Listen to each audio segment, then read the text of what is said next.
Baik, mungkin ini adalah teorinya ya. Sekarang kita mempraktekkannya. Nah, sekarang kita di mana? Kita berada di folder kali. Kita cek di folder kali itu ada apa aja sih gitu. Kita klik ls ya. Nah, di sini ada folder desktop, dokumen, download dan seterusnya. Baik, kalau kita sudah mengecek isi dari folder kali, directory kali ini, nah kita cek hak file permissionnya dengan cara ls kemudian l. Komen ini, perintah ini digunakan untuk melihat hak izin dari suatu user. Nah, kalau sudah di sini ada contohnya ya, folder desktop. Kita bahas yang folder desktop terlebih dahulu. Nah, D. Nah, seperti yang kita bahas sebelumnya. Mana ya? Nah, format yang pertama itu adalah menunjukkan sebuah data. Ini ya, grup yang pertama ya.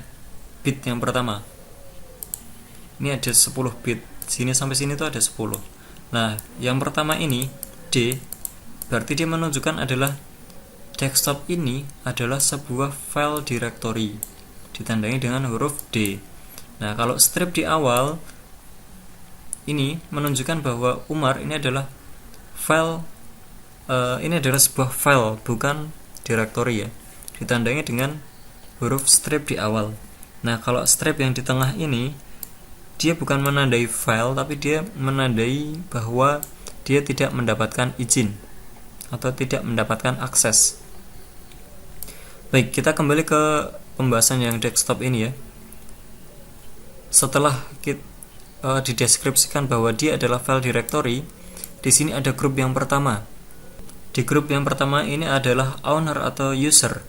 User dapat melihat, user dapat write, memodifikasi, dan user dapat mengeksekusi. Ini grup kedua ya. Grup yang pertama itu ini D, kemudian RWX, kemudian grup yang ketiga adalah R strip X.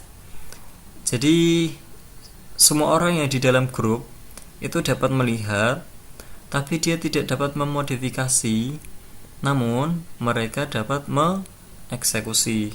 Dia bisa meread, dia tidak bisa memodifikasi, dan dia bisa mengeksekusi. Semoga teman-teman paham ya. Jadi intinya ada 10 bit 1 sampai 10.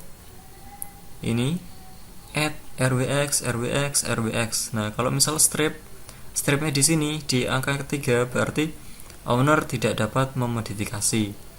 Jika stripnya di sini, berarti semua orang yang di dalam grup dia tidak bisa melihat. Jika di sini strip tiga-tiganya, berarti semua orang kecuali owner dan grup dia tidak bisa read, write, dan X. Nah, ini contoh-contoh yang lain ya. Baik, sekarang saya contohkan membuat sebuah folder. Kita buat folder di dalam folder desktop ya. Kita masuk ke desktop dulu, kemudian kita buat folder lagi, directory lagi. Contoh file permission. Kita sudah membuat file directory baru. Sekarang kita cek hak izinnya. Contoh file ini, folder ini, semua orang yang berada di grup tidak dapat memodifikasi. Semua orang level order ini tidak dapat mengeksekusi. Saya ingin merubah semua orang yang di dalam grup maupun order bisa mengeksekusi juga. Jadi nanti tulisannya RWX, RWX, RWX. Nah, cara merubahnya teman-teman bisa ketikkan komen berikut. chmod change atau modifikasi, kemudian kita tulis bit nilai bit permission ya, saya menggunakan 777. 777 itu artinya ini ya. Kalau angka 7 berarti ownernya nilainya 7, grupnya nilainya 7, order nilainya 7. Berarti RWX, RWX, RWX. Ini ya. Lalu saya klik enter. Sekarang kita cek lagi hak permisinya, hak permissionnya. Yang tadinya seperti ini, saya cek lagi ls strip l enter. Nah, dia sudah berubah menjadi RWX, RWX, RWX. Baik, sekarang saya ganti. Misal semua orang hanya bisa melihat. Berarti kan chmod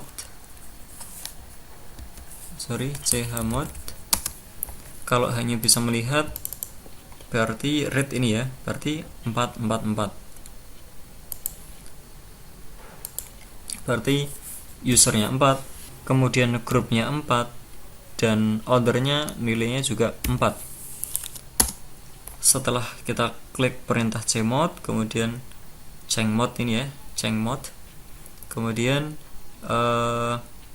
kita tentukan hak izinnya, hak aksesnya, kemudian kita pilih file mana yang mau kita ganti.